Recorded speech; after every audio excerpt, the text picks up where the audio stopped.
শূন্যতা খুবই ডেঞ্জারাস একটা বিষয়। আওয়ামী লীগ এবং তার যারা সহযোগী এরকম 50% লোক এখন নেই। তাদের এই যে শূন্যতা, তারা ভোটে নাই, প্রতিযোগিতায় নেই, ক্ষমতায় নেই, আউট অফ দ্য মার্কেট। পরে এই পুরো যে 50% জায়গা, এই জায়গাটা দখল করছে, এই শূন্যতার যে জায়গাটা পূর্ণ করছে, ম্যানেজ করছে, সব কিছু হলো বিএনপি, জামাত এবং তাদের এনসিপি যারা অন্যান্য দলগুলো আছে। এখন এরকম শূন্যতার মধ্যে যখন আমরা পড়ি, বিশাল একটা শূন্যতার মধ্যে পড়ি, আপনি গিয়ে দেখেন বড় একটা ফসলি মাঠ, আপনি একা, গভীর রাত্রি, আপনি পথ হারিয়ে ফেলবেন। শূন্যতার মধ্যে মানুষ পথ হারিয়ে ফেলে, নিজেকে নিয়ন্ত্রণ রাখতে পারে না এবং সে ভুল করে। কাজে এই যে এখন যে একটা বিরাট শূন্যতা চলছে, সেই শূন্যতার মধ্যে সবাই তার যে ওজন, এই ওজন হারিয়ে ফেলেছে, সবাই তাদের পরিচয় হারিয়ে ফেলেছে এবং সবাই তাদের যে নবস, সেই নবসটা সে নিয়ন্ত্রণে রাখতে পারছে না। সে মনে করছে যে আমি এখনই পাবো, ওই জায়গাটা তো খালি আছে, ওটা আমার। এটার কারণে কি হচ্ছে, তার মধ্যে একটা ইমব্যালেন্স তৈরি হয়ে যাবে এবং এই ইমব্যালেন্স তৈরি হয়ে গেলে আকাশে যদি যেটা ব্ল্যাক হোল হয়, ব্ল্যাক হোলে যেভাবে তারকারাজি হারিয়ে যায় এবং এই পৃথিবীতে যে বারমুদা ট্রায়াঙ্গেল আছে, সেই বারমুদা ট্রায়াঙ্গেলে গেলে যেভাবে একটা মানুষের পরিস্থিতি হয়, এইরকম রাজনৈতিক, অর্থনৈতিক, সামাজিক শূন্যতার মধ্যে যা কিছু ঘটে ওই একই পরিণতি হয়। এখন বিএনপি এবং জামাত এই শূন্যতার মধ্যে ঘুরপাক খাচ্ছে, নাম্বার 1। নাম্বার 2 হলো, এরকম যখন শূন্যতা হয়, অরাজকতা হয়, তখন সেই ক্ষেত্রে রেজিমেন্টেড ফোর্স যারা শক্তিশালী, তারা যত ছোট হোক না কেন, তারা সেখানে সফল হয়।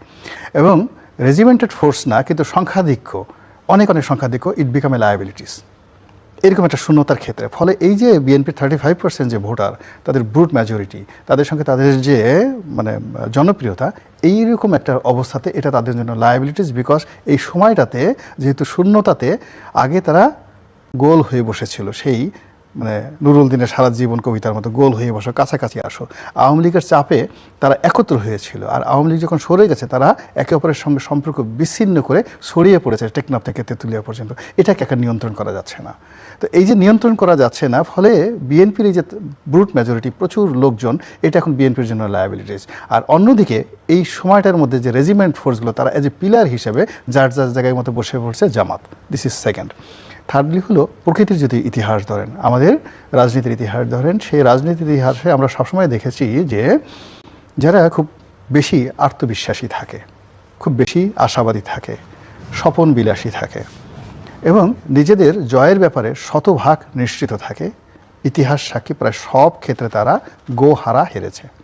আর অন্যদিকে আপনি যাদেরকে তাচ্ছিল্য করবেন এবং আপনি যাদেরকে গণনায় ধরবেন না এবং আপনি যাদেরকে মনে করবেন যে এরা আমার পায়ের তলে, প্রকৃতি এমন শিক্ষা দেয় যে ওই পায়ের তলের জিনিস আপনার মাথায়, আপনার যাকে বলা হয় তাজ হিসাবে বসিয়ে দেয়। এই বাংলায় 2024 সনের 5ই আগস্ট একটা বিপ্লব হবে।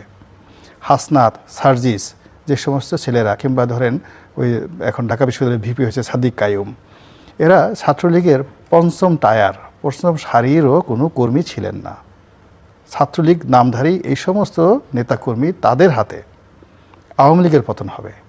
শেখ হাসিনাকে এদের দাপটে পালিয়ে যেতে হবে এবং গত 17টি মাস এদের কাছে মির্জা আব্বাস, সালাউদ্দিন সাহেব থেকে বড় বড় যারা নেতা আছেন, এদের দাপটে, এদের ভয়ে, এদের কাছে নতজানু হয়ে 17টি মাস মানে মাথা নোয়াতে নোয়াতে, শেখ হাসিনার কাছে যতটা মাথা না নোয়েছেন, তার চেয়ে বেশি এদেরকে তোয়াজ তদবির করে চলতে হয়েছে গত 17 মাসে। এইরকম অবস্থাকে আমরা কখনো কল্পনা করেছি? তো সেই দিক থেকে যারা বিএনপির লোকজন মনে করেন এই জামাতকে বাংলাদেশে আমরা প্রতিষ্ঠিত করেছি, এই জামাত আমরা না হলে রাজনীতি করতে পারতো না, আমরা তাকে মন্ত্রী বানিয়েছি, এমপি বানিয়েছি, এই জিনিসগুলো জামাত কগনিজেন্সে নিয়েছে। নিয়ে তারা যে তলে তলে যে কাজগুলো করছে, আপনি দেখেন একদিকে জান্নাতের টিকিট, একদিকে জান্নাতের প্রলোভন, অন্যদিকে তাদের সাংগঠনিক ক্ষমতা, অন্যদিকে 15 লক্ষ ভোটকে তারা টার্গেট করেছে। সেই 15 লক্ষ ভোটকে তারা রিসাফেল করেছে। কুড়িগ্রামে যেখানে দরকার কুড়িগ্রামে ট্রান্সফার করেছে, কুড়িগ্রাম থেকে যে ভোটটা ঢাকা 17 আনা দরকার সেটা নিয়েছে, যেটা বগুড়া নেওয়া দরকার যেখানে নিচ্ছে, যেখানে তারা সাতকানি নেওয়া দরকার সেখানে নিয়েছে, চট্টগ্রামে নেওয়া দরকার। এইভাবে নিয়ে 15 লক্ষ ভোট যদি 10,000 থেকে শুরু করে কোনো কোনো জায়গায় 5,000, তারা যদি 150টা সিটে এই ইঞ্জিনিয়ারিংটা তারা করতে পারে, আই ডোন্ট নো তারা পারবে কিনা। যদি 150টা করতে আজিবাজিভাবে বলছেন, এটা তো ভেরি ইজি, তারা আলটিমেটলি দে হ্যাভ ডান। তারা এখন যে কাজটা করে ফেলেছে, তারা যেমন এখন আপনি তো বললেন যে ব্যালট পেপার পাঠাই দিচ্ছে, সন্তান তো জন্ম হয়ে গেছে, এখন এটা বৈধ অবৈধ বলার কি সময় আছে কিনা, এখন থেকে বাঁচিয়ে রাখতে হবে। এখন ব্যালট পেপার ছাপা হয়ে গেছে, বিদেশে চলে গেছে, সিল মারা হয়ে গেছে, আর বিএনপি যারা লোকজন আসছে তারা সবাই মাত্র আঙুল চুষা শুরু করেছে যে লেটস মানে আমাদের এখন থাম যেটা আছে, বুড়ো আঙুলটা আমরা চুষি এই সময়। কীভাবে চুষি? আমরা কি একটু নির্বাচন কমিশনের অভিযোগ দিয়েছি, ছাত্র দলের কয়েকটা পোলাপান পাঠিয়ে ওখানে একটু হই হুল্লোড় করি, তারা করতেছে, আর অন্যদিকে তারা সিল মারতেছে সুন্দর করে সব কিছু। এখন তারা এই নির্বাচনের যদি আপনি 10টা অপশন ধরেন, দ্য ইঞ্জিনিয়ারিং, তারপরে নির্বাচনে ভোট কেন্দ্রে উপস্থিত হবে, ভোটাররা ভোট দেবে, ফলাফল ম্যানিপুলেশন করবে, এবং এখানে একটা সাজানো নির্বাচন হবে। যে আপনি কোনো ভায়োলেন্স দেখেন, মানে অস্থিরতা নির্বাচনের আগে বা নির্বাচন, মূল ব্যাপার হলো এখানে ইঞ্জিনিয়ার একটা শান্তিপূর্ণ নির্বাচন, এটা মানে এখানে যদি ধরুন একটা নির্বাচনে তো সবসময় ভায়োলেন্সের একটা আশঙ্কা থাকে। সেই 72 থেকে এখন পর্যন্ত সব নির্বাচনে ভায়োলেন্স হয়েছে কম বেশি, কিন্তু এবারের যে ভায়োলেন্সটা, সেই ভায়োলেন্সটা অপরিকল্পিত হবে না। আপনি বলছেন অনেক পরিকল্পিত হবে, ওয়েল ডিজাইন হবে। অন্যবার যে সকল ভায়োলেন্স, সেই ভায়োলেন্সের জন্য অস্ত্র রিজার্ভ থাকতো না। কোনো নির্বাচনকে উপলক্ষ করে বিদেশ থেকে অস্ত্র আমদানি করা হয়নি। পুলিশের যে রিপোর্ট, সেই রিপোর্ট অনুযায়ী বা গোয়েন্দা সংস্থার রিপোর্ট অনুযায়ী সীমান্ত দিয়ে অস্ত্র আসছে। পুলিশের যিনি অধিকর্তা, উপদেষ্টা, তিনি বলতেছেন যে আমরা অস্ত্রগুলো পাচ্ছি না, বিকজ হাজার হাজার অস্ত্র খাল বিলে ফেলে দেওয়া হয়েছে। তা আপনি পাচ্ছেন না, খাল বিলে ফেলে দিয়েছে, কিন্তু যারা ফেলে দিয়েছে তারা তো জানে অস্ত্র কোথায় আছে। তো এই যে থ্রেডগুলো আছে, আপনি এগুলো তো বাদ দিতে পারেন না। ফলে এবারের যেখানে তারা তো সন্ত্রাস ঢাকা শহরে করবে না। সন্ত্রাস যদি কেউ করতে চায় প্ল্যান অনুযায়ী, বেশি না, ওই যে উনি যেটা বললেন, মানে 100টা সারা বাংলাদেশে যদি একটা নির্বাচনী এলাকাতে 500 ভোট কেন্দ্র থাকে, 500 ভোট কেন্দ্রে যদি আপনি 5টা করে বুথ থাকে, তাহলে 2500 বুথ আছে, মানে 500 আর না 10টা করে বুথ থাকে ধরুন অ্যাভারেজে, তা 5,000 আপনার বুথ থাকবে। আচ্ছা, প্রত্যেকটা বুথের মধ্যে একটা করে আলাদা সেন্টার থাকবে, আলাদা গন্ডগোল হওয়ার সুযোগ থাকবে প্রত্যেকটা বুথে। এবং একটা বুথের মধ্যে যদি 2টো এজেন্ট মারামারি করে, ওখানে যে মানে পোলিং অফিসার থাকবে তার সাথে সে যে মারামারি করলো, ওই কেন্দ্রে ভোট বন্ধ হয়ে যাবে। আপনি কয়টা কি করবেন? তো তারা যদি এইভাবে একটা নির্বাচনী কেন্দ্রে যদি 5,000 এইভাবে বুথ থাকে, তাহলে 300 নির্বাচনী এলাকায় কত হাজার বুথ আছে? সেই বুথগুলোর মধ্যে তারা সব দরকার নাই, তারা 2,000 টার্গেট করলো যে আমরা এই 2,000 বুথে এই জায়গাতে যেখানে আমাদের শক্তি আছে, সামর্থ্য আছে, গন্ডগোল করে আমরা এখানে সেফ এক্সিট নিতে পারবো। এই গেল বুথের মধ্যে।